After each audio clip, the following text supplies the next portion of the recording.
Эліза Ажэшка раман над Нёманам. Быў святочны летні дзень. Усё на свеце іскрылася, цвіло, пахла, спявала.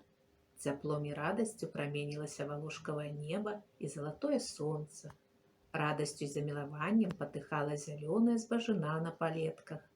Радасць і разняволенасць услаўляў хор птушак і насякомых, што звінелі ў дрыготкім ад гарачыні паветры, над раўнінай, над высокімі пагоркамі, у купках хвойных і лісцевых дрэў.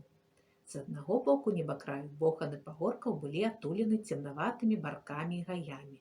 З другога высокі бераг Нёмана нібыта вырастаў з зялёных лугоў пясчанай сцяной.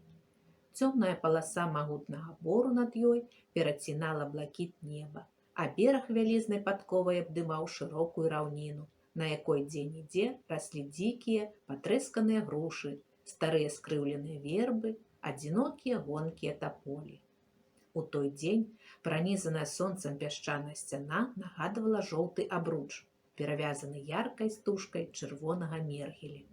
На гэтым маляўнічым фоне можна было заўважыць размытыя адлегласцю абрысы вялікага панскага двара, а крыху воддаль і на адной з ім лініі рассыпалася колькі дзесяткаў меншых сядзіб. Гэта ў лукавіне рачнога берага удала папрысядалі сялянскія хаты, шэрыя сцены якіх былі відны праз гушчыню большых і меншых садоў. Над некаторымі дахамі ў празрыстае і нерухомае паветра цадзіліся ўгару трохі кудзелістыя пасмы дыму. Сям-там вокны блішчалі на сонцы вялікімі іскрамі. Некалькі новых саламяных стрэх залаціста свяціліся ў блакіце неба і зелені дрэў.